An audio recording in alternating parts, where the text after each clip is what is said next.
अचो न सभु। हाँ सही था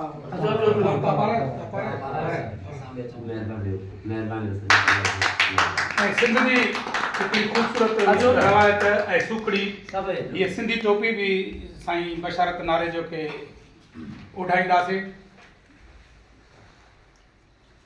अचो न हेॾो।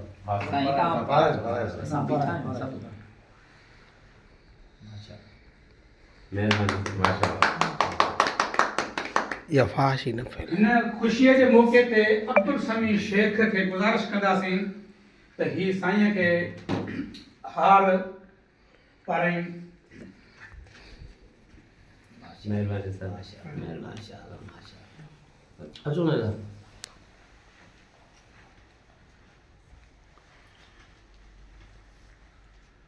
ही संगत जेको ख़ुशीअ जे हवाले सां हिकिड़ो नंढड़ो मेड़ सजायो आहे बशारत नारे जे कामयाबीअ जो, ऐं असांखे इन जी ख़ुशी आहे त पहिरियों दफ़ो हक़दारनि खे हक़ु मिलियो आहे ऐं असांखे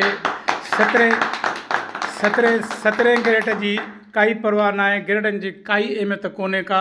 जेकॾहिं ग्रेडनि जी अहमियत हुजे हा त पोइ इहे करप्ट कामोरा बि अहमियत लड़नि हा।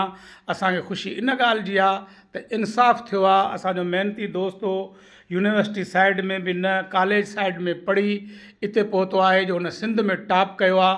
असांखे इन जी ख़ुशी आहे। असीं सभु ख़ुशि आहियूं ऐं असां हाणे इन ख़ुशीअ जे हवाले सां हिकिड़ो मुंहुं बि मिठो कंदासीं ऐं सभिनी दोस्तनि खे गुज़ारिश आहे त इहो पंहिंजो मुंहुं मिठो करण सां गॾु असांजे दोस्त बशारत नारे जो बि मुंहुं मिठो कराईंदा।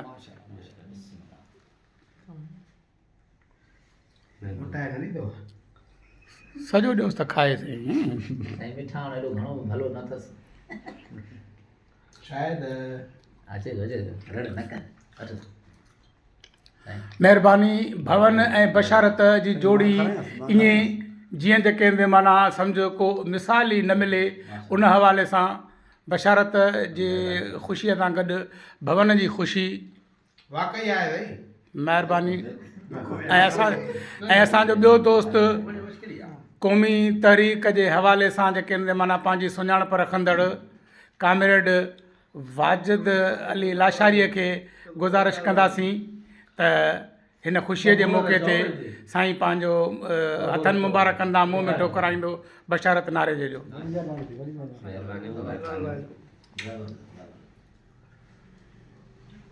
महिरबानी साईं जी भी साईं महिरबानी सॼी संगत जी यार। साईं जी भी कामयाबी आहे साईं फयाज़ शाह जे। बशारत जी कामयाबी असां सॼी संगत जी कामयाबी आहे। ऐं हिन संगत खे गॾाइण वारो असांजो दोस्त सैयद फ़याज़ हुसैन शाह आहे। असीं हिन सॼी ख़ुशीअ जे हवाले सां साईं फ़याज़ हुसैन खे बि ख़ासि मुबारकूं ॾींदासीं त असांजे हिन कामयाबीअ जे हवाले सां जेको दोस्तनि खे गॾु कयो अथई। दोस्त रजब ली उजड़ खे गुज़ारिश आहे त बशारत नारे जो मुंहुं मिठो कराए।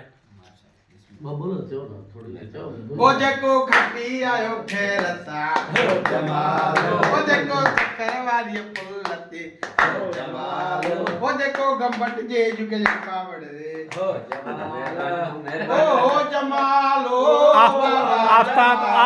आफ़ताब शर खे गुज़ारिश आहे त मुंहुं मिठो कराए। जेको रहिजी वियो आहे दोस्त उहो बि अचे। मां सां अब्दुल समी रहंदो। आगा शायदि पहिरियों थी वियो। महिरबानी भाउ, महिरबानी।